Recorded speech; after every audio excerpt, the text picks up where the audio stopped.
What's up and good morning, War Report family. It's your boy Mike G. It is Tuesday, May 16th, and we're talking conference realignment. Is the ACC getting ready to implode? Let's drop it on. You are now listening to the War Report. Drop.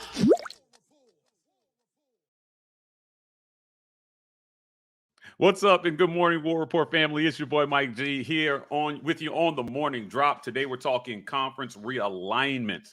The ACC is being reported that they may lose some schools here pretty quickly. We're going to get into it, but first, I want to give a shout out to our sponsor. The morning drop is brought to you in part by Rogue Shop.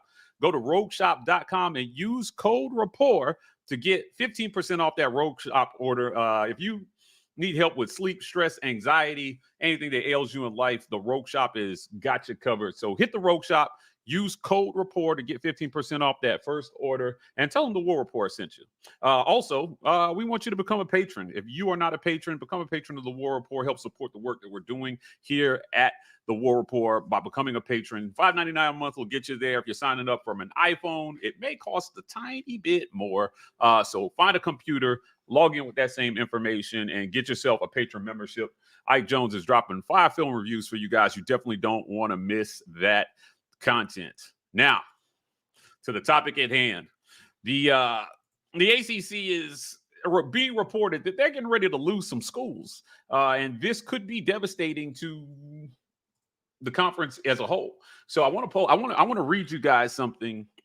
The breaking news is that the ACC has 7 schools ready to exit and needing an 8th to end it. The rumor is the Big 12 is aware of the situation and they're acting accordingly. But it may limit the number of schools to just 2 that they'll poach from the Pac-12, which was USC and UCLA. So what does this mean? Right now, I'm going to read you guys some numbers. The SEC distributed in the 21 and 2022 season just over $50 million per member institution. So how does that compare to the ACC? Well, some schools got less than 20. So it seems as if they're playing around with an uneven distribution model that rewards schools that win and punishes schools that lose.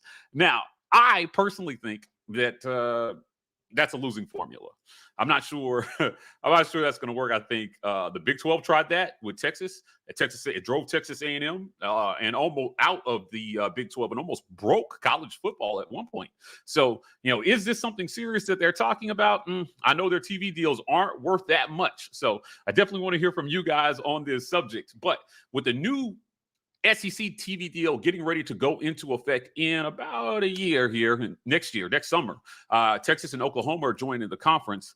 SEC schools are set to bring in upwards of $70 million a year per member institution. $70 million a year, while ACC schools, if their deals remain the same, would only be bringing in less than $20 million a year, maybe 25 for Clemson, depending on how they decide to structure the deal.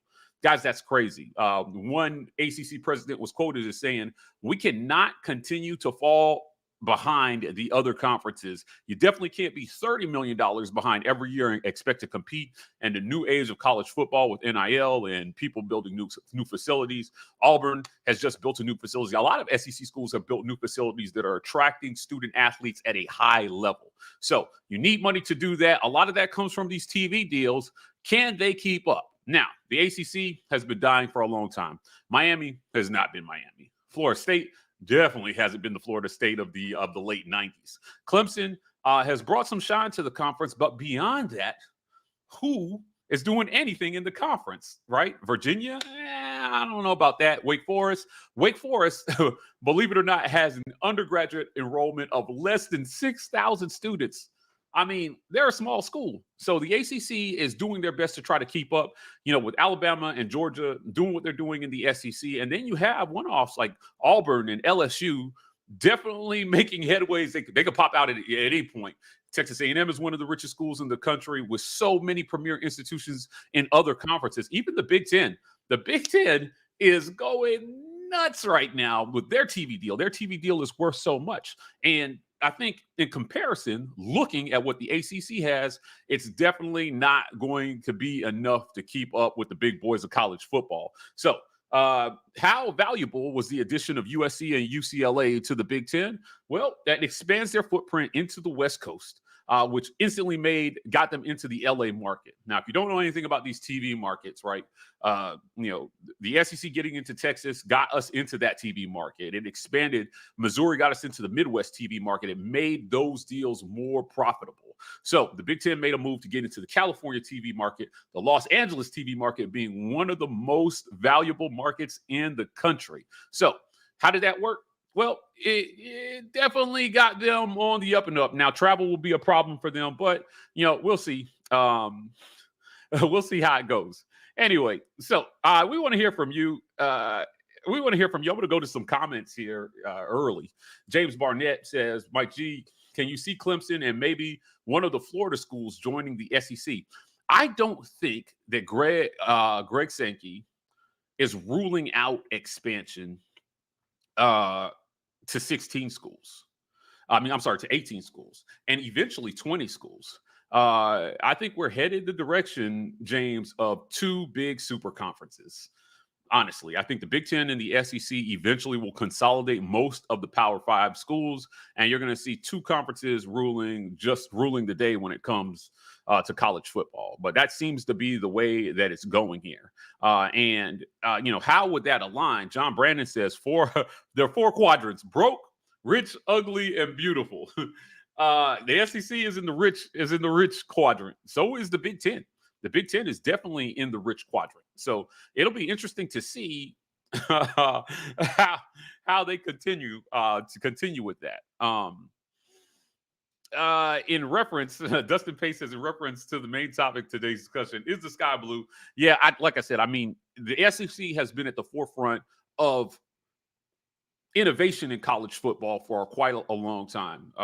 After they instituted a championship game, almost every conference followed that model, right? Even revenue distribution.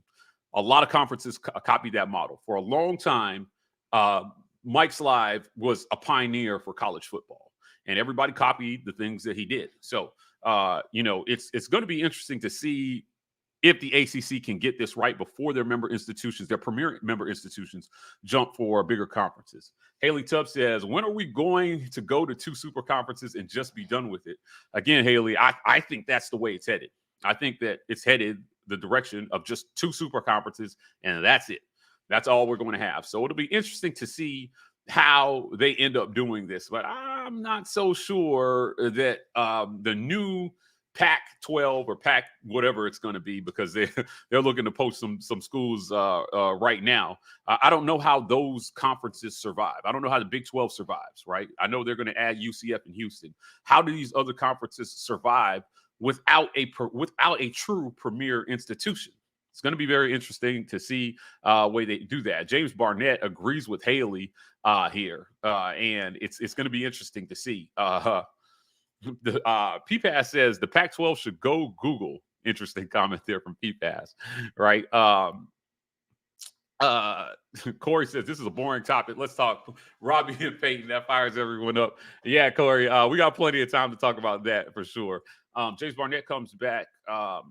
Mike G, if that were to happen, can you see a 9 or 10 game conference structure? I think that this is something that is going to be a topic of discussion, even at adding Texas and Oklahoma.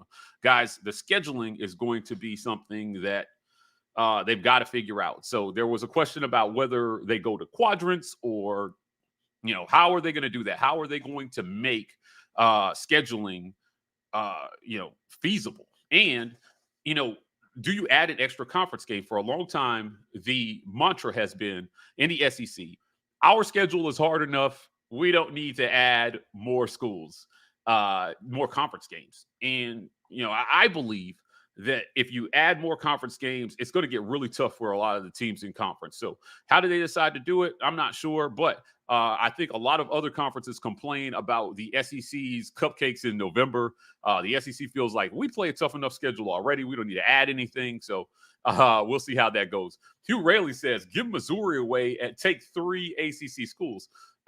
Chad, I want to hear from you. What three ACC schools would the SEC want? Clemson, Florida State, and who? I think that would give us an uneven number, Hugh. So that would definitely be an interesting prospect for sure. PPAS says fans like to travel. You can go to Boston in November. A very, very interesting comment there. I don't know about Boston. The Walker Show says if the ACC blows up, my prediction, North Carolina and Miami, Big Ten, Clemson, and FSU to the SEC. Listen, I could see this happening. I could see Clemson and FSU. Geographically, they fit within the footprint of the SEC, Walker Show. So I can definitely see that happening. Guys, it's the summertime, and Harmon Mechanical and Air is sponsoring the War Report. HarmonMechanical.com. You can reach them at 334-219-0717.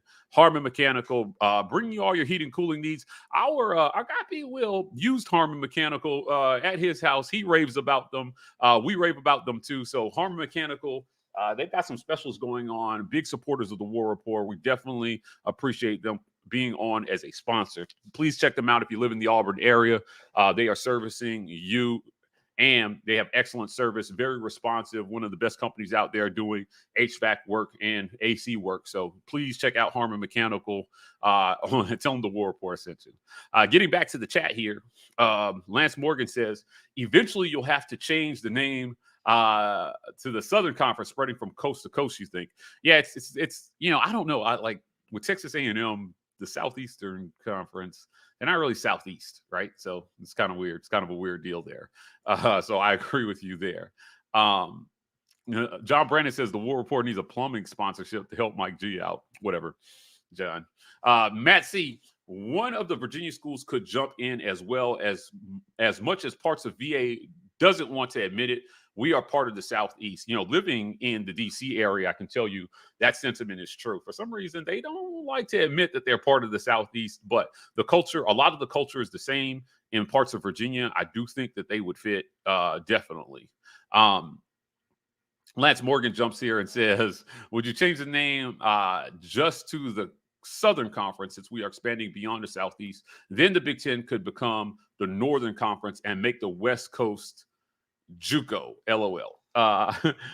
You know what? It's funny. I think the Southeastern, it would be a shame if it wasn't called the Southeastern Conference. Honestly, it just wouldn't feel right. Stephen Raleigh says that the Sun Belt might be a P5 before long. I think it's going to be the P2 pretty soon here, Stephen. So we'll see how that goes. It's just money rules college football. And we know that for right now. Money rules college football, and the SEC is making money hand over foot. The Big Ten is making money hand over foot. Their TV deals are worth substantially more than the other conferences right now, with the rich kind of getting richer.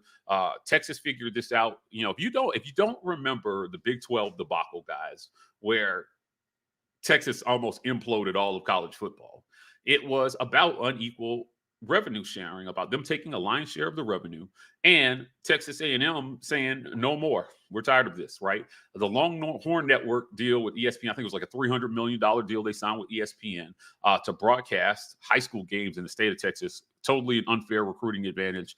And then when they tried to go to the Pac-12 was talking about taking Texas, Oklahoma State, and one other school. And they told Texas, you can't bring the Longhorn Network to the Pac. No other major conference would accept that network, so they ended up staying put. So Texas A&M and Missouri go to the SEC. Texas A&M, already one of the richest schools in the country, if not the richest, benefits immediately. And suddenly they produce a Heisman winner, and they had a pretty good season. They haven't done much in terms of the SEC. They have not won a conference championship just yet, but it's interesting to see how they benefited from that almost immediately upon joining the SEC. So just the affiliation with the other schools in conference helped them grow immensely, and it's been interesting to see how that's helped them. Now, can the ACC schools join another conference? Again, what conference do they join? Do they join the Pac? The Pac is kind of imploding a little bit right now with USC and UCLA leaving. But with those ACC schools, you join the Pac. That's like a countrywide conference. I don't know how travel schedules work.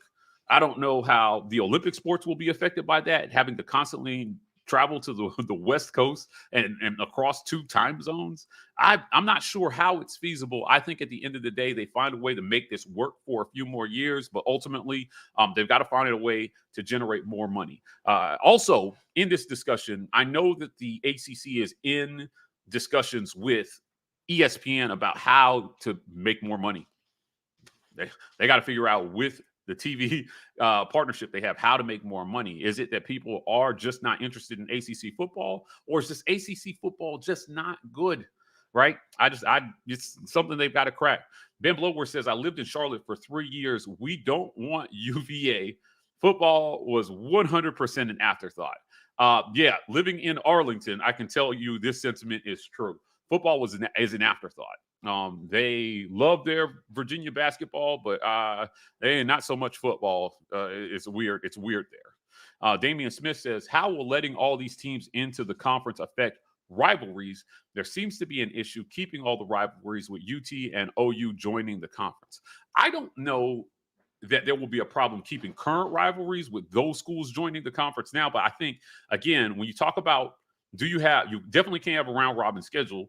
I think that they will preserve the current rivalries by making sure Auburn and Alabama has to be played every year, guys, right? There are certain things that I think Greg Sankey will have the foresight to make sure that those things continue to happen, even in spite of conference realignment. So Oklahoma and Texas and Texas A&M will probably become a thing again, right? Because has Texas A&M developed a true rival since they joined the conference?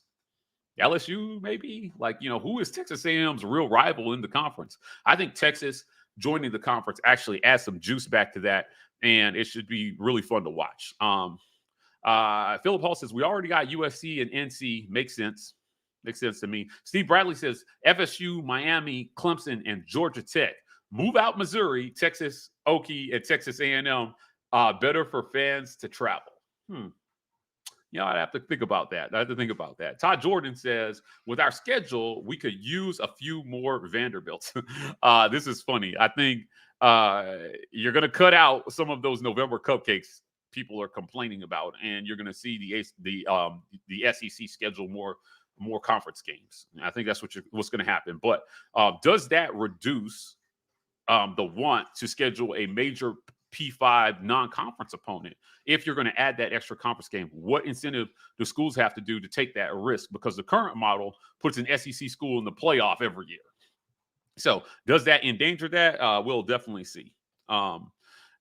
Stephen Riley says, even Mizzou has been to the SEC championship game, not A&M. This is something that Texas fans like to hold over Texas A&M, that they have not been to a conference championship game since joining the conference. They produced the Heisman, and they didn't even make it that year, so that's very interesting. It's tough playing in a division with Alabama and Auburn and Ole Miss, and I think they're in LSU. I think they're learning how tough it is.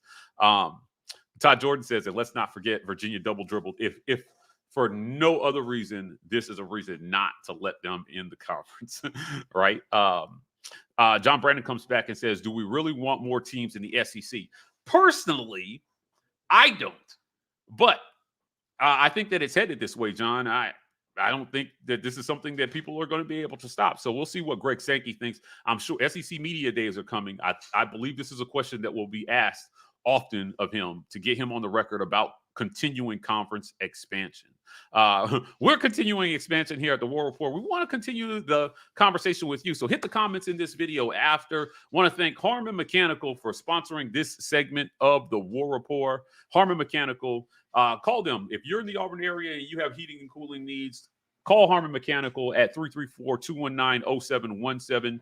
They are servicing the area. They do a great job. Our guy B. Will uses them, and they did a great job for him. They'll do a great job for you. Definitely want to thank Harmon Mechanical for being a sponsor of the War Report. Also want to thank the Rogue Shop for sponsoring this segment. RogueShop.com. Use code RAPPORT to get 15% off that order. Tell them the War Report sent you. We'll be back tomorrow with you guys with another drop. We got some things happening in sports. Wanted to talk a little bit about conference realignment today, but we'll catch up with you. And until then, drop it on.